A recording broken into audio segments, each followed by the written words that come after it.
Hello friends, welcome back to the channel. मेरा नाम कुणाल है and currently I am working as a senior section engineer in Indian Railways at leave workshop. तो इस video में हम बात करेंगे आपका कि लीव कितना मिलता है आपके ट्रेनिंग पीक के पीरियड में। हम ट्रेनिंग के बाद का नहीं बात करेंगे, मोस्टली आपका ट्रेनिंग के बाद भी यही रहता है, बट थोड़ी चीज़ें जो है वो एक्स्ट्रा हो जाती है ना। मतलब एक्स्ट्रा लीव जो है वो आपको मिलता है एंड जो टाइप ऑफ लीव है आपका वो अलग टाइप का हो जाता है। बस इसी में अंतर है, बाकी जो आपका ट्रेनिंग के दौरान मिलता है वही आपका कंटिन्यू होता है जब आपकी पोस्टिंग हो जाती है तब। ओके, तो इसमें हम बात करेंगे कितनी मिलती है लीव। मतलब आपके पास बहुत टाइप की लीव है, आगे हम चर्चा करेंगे कि आपके पास कितनी टाइप की लीव आपको मिलती है और कैसे सबको उपयोग करना है, कौन सा पहले लेना है, कौन सा बाद में लेना है, कौन सा मेडिकल में यूज़ करना है ना, कौन सा कंबाइन करके आप एक दूसरा आप जो रेगुलर छुट्टी होती है उसको बना सकते हो। तो वो सारा हम इसमें बात करेंगे। तो ये वीडियो जो है वो सबके लिए है जिनका अभी ट्रेनिंग स्टार्ट हो गया है एंड जो वेट कर रहे हैं ज्वाइनिंग लेटर का, एंड कुछ लोग ऐसे हैं जो अभी पैनल का ही वेट कर रहे हैं। तो ज़्यादा देर नहीं लगेगा, अभी इस मंथ नवंबर में आपका जो है वो अभी मुंबई का पैनल जो है वो बचा हुआ है, वो भी आपका थर्ड आ जाएगा एंड बहुत सारे जोन का सेकंड पैनल भी अभी आ चुका है एंड रेस्ट का भी सेकंड डीवी राउंड जो है वो आ चुका है एंड आपका जो बचे हुए हैं आपका जोन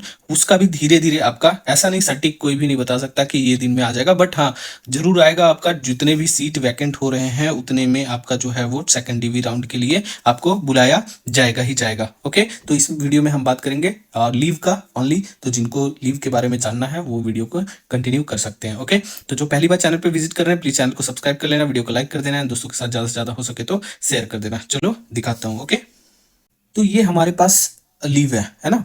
1 2 3 4 5 ये दोनों आपको नहीं देखना है, बस ये तीनों से आपको मतलब होना चाहिए अभी ट्रेनिंग के पीरियड में, है ना। ट्रेनिंग के पीरियड में, आफ्टर ट्रेनिंग जब आपका जो पोस्टिंग हो जाएगा तब जाके ये दोनों सीसीएल और आपका आरएच जो है वो काम आएगा। ठीक है, तो अभी जो मिलेगा वो ये तीनों मिलेगा आपको। ठीक है, यहाँ पे आपको ये जो सेक्शन दोनों दिया हुआ है इस पे नहीं जाना है। ओके, तो सीएल क्या होता है? कैजुअल लीव होता है आपका, है ना, कैजुअल लीव। ओके, जो कि आपका पर ईयर मैं बोल रहा हूँ, है ना। पर ईयर जो है वो आपको 8 दिया जाता है। अगर आप पीयू में हो, प्रोडक्शन यूनिट हो गया, वर्कशॉप हो गया, यहाँ पे अगर पोस्टेड हो आप, आरडीएसओ जैसे संस्थान हो गए वहां पे अगर पोस्टेड हो आप, तो आपको सीएल जो है वो 8 दिया जाता है। यहाँ पे पर ईयर दिया जाता है ना, जैसे जनवरी टू जनवरी चलता है, ये जनवरी टू जनवरी है ना, जनवरी टू जनवरी, मतलब कि जनवरी में आपको 8 दे दिया तो वो दिसंबर तक चलेगा, दिसंबर में ये आपका खत्म हो जाएगा। अगर आप अवेल नहीं करते हो तो ये दिसंबर में खत्म हो जाएगा। और ये ऐसा लीव है आप जब भी मतलब आप 20 दिसंबर को ज्वाइन कर रहे हो अगर, तभी भी आपको ये 8 का 8 ही मिलेगा, है ना। ऐसा कुछ कटौती नहीं है कि मतलब आपको 4 मिलेगा 2 मिलेगा, ऐसा नहीं। अगर आप 20 दिसंबर को भी आप ज्वाइन करते हो तो ये आपको 8 सीएल ही आपके अकाउंट में क्रेडिट होगा। ठीक है, ये आपका जो है वो HRMS आईडी से आप ले सकते हो। HRMS आईडी से जब भी आप ज्वाइन करते हो तो आपका एक HRMS आईडी बनता है रेलवे की तरफ से, वहां पे आप आईडी में लॉगिन करोगे तो ये आपको जो लीव सेक्शन में जाओगे, लीव सेक्शन में, तो यहाँ पे आपको ये सब देखने के लिए मिल जाएगा। ठीक है, तो आप ये सीएल जो है वो अवेल कर सकते हो, पर ईयर 8 मिलता है। एंड कब अवेल कर सकते हो आप? प्रायर भी अवेल कर सकते हो और बाद में भी, मतलब छुट्टी ले लिया और बिना बताए छुट्टी ले रहे हो तो तभी भी आप कर सकते हो, क्योंकि ये कैजुअल लीव है ना।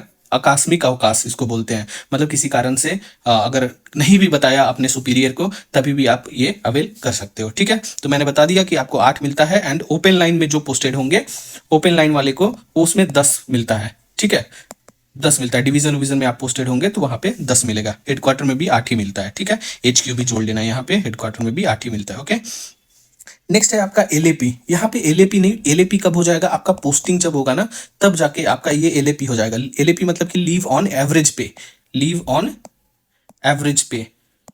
ओके, अभी क्या होगा आपका, ये वाला जो है वो दिखा नहीं रहा है, एलएफएस है, मतलब leave on full stipend, full stipend. Okay, per day का स्टाइपेंड बनता है ना आपका ट्रेनिंग में, तो लीव ऑन फुल स्टाइपेंड ये आपका 16 होता है पूरे, मतलब ट्रेनिंग पीरियड का है ये, है ना। पूरे ट्रेनिंग पीरियड का ये अच्छे से यूज करना है आपको, है ना। इसके बाद आपको यहाँ से कुछ भी छुट्टी नहीं मिलने वाला। ठीक है, इसके अलावा तो 8 ये हो गए आपके। आप जैसे कोई नवंबर में ज्वाइन कर ले रहा है रेलवे को, 8 ये लैप्स हो जाएगा तो जनवरी में फिर से आ जाएगा, है ना। जनवरी में फिर से 8 क्रेडिट हो जाएगा तो 8 ये प्लस ये 16 का 16 ही रहेगा।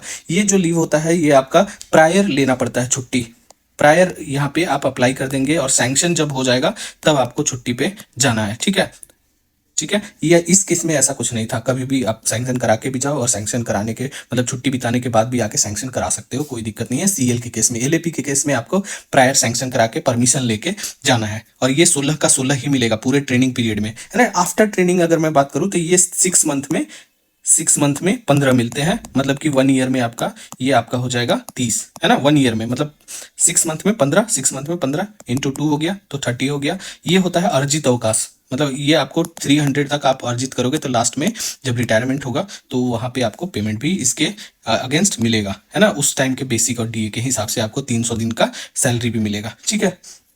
ओके और ये जो 16 है ये लैप्स हो जाएगा आपका, है ना, लैप्स हो जाएगा। 1 ईयर ट्रेनिंग पीरियड अगर आप कंप्लीट कर लेते हो और ये नहीं लेते हो तो लैप्स हो जाएगा, तो ले लेना, है ना, ठीक है। नेक्स्ट है आपका LHAP, है ना, 20। ये है, मान लेते हैं कि ये एक मेडिकल लीव के काम में आता है, मेडिकल लीव के, ठीक है।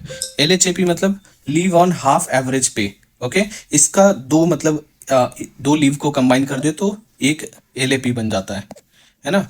दो LHAP को कंबाइन कर देते हैं तो एक LAP बन जाता है। तो ये मेडिकल के केस में आप ले सकते हो, लेकिन आपको मेडिकल कहाँ से कराना पड़ेगा, रेलवे ऑफिसर से, रेलवे हॉस्पिटल से जो है वो इसमें फॉर्म्स आते हैं, उसमें आपको करवा के और लेके आना पड़ेगा, तभी ये लीव आपको मिलता है। तो बेसिकली जो है वो लीव इतने ही टाइप के मिलते हैं। तो आपको बेटर तरीके से जब लीव आपको प्लान करना है कि कब मुझे घर जाना है, ये तो आकस्मिक है, कभी भी ले सकते हो, है ना, जब जरूरत तब ले लो, ठीक है।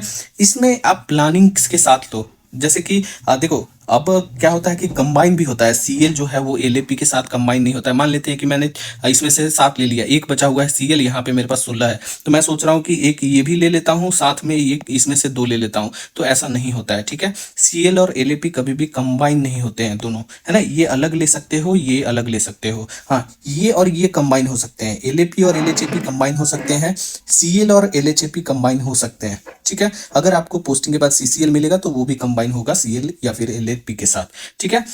तो आपको जैसे प्लानिंग क्या करना है, जनवरी से में एंटर करने से पहले ही कैलेंडर जारी हो जाता है छुट्टियों का, है ना। जहां पे भी आप पोस्टेड हो वहां का छुट्टियों का कैलेंडर जारी हो जाता है। उस अकॉर्डिंग जो है वो अपना प्लान बना सकते हैं। मान लेते हैं कि फ्राइडे को छुट्टी है ना, सैटरडे को ड्यूटी करना है, और मंडे एंड ट्यूसडे भी छुट्टी है ना। फ्राइडे छुट्टी है, सैटरडे को ड्यूटी करना है, और मंडे और ट्यूसडे छुट्टी है, बीच में संडे आ रहा है, तो ये क्या है, क्या करना होगा, और ट्यूसडे वेडनेसडे को मुझे ज्वाइन करना है, ठीक है।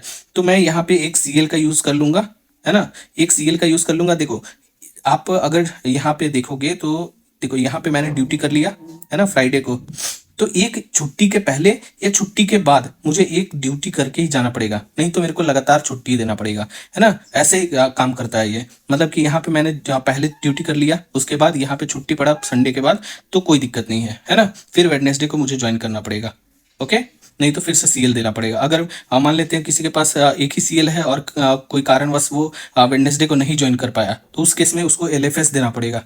जो ये LAP है ना, वो LFS देना पड़ेगा। फिर वो छुट्टी कब का लगेगा, सैटरडे का भी लगेगा, संडे का भी लगेगा, मंडे का भी लगेगा, ट्यूसडे का भी लगेगा, सारा लगेगा, है ना। संडे का भी आपको छुट्टी देना पड़ जाएगा, ठीक है, रेस्ट डे का भी आपको छुट्टी देना पड़ेगा। तो ये है आपका, ऐसे कंबाइन कर सकते हो। अगर कुछ अदर रिलेटेड कोई प्रॉब्लम होगा छुट्टी से तो कमेंट सेक्शन में कमेंट कर देना, मैं उसका जवाब दे दूंगा, ठीक है। तो चलो, अगर वीडियो अच्छा लगे तो लाइक शेयर एंड सब्सक्राइब कर देना चैनल को। मिलते हैं नेक्स्ट वीडियो में, तब तक के लिए जय हिंद, जय भारत, थैंक यू।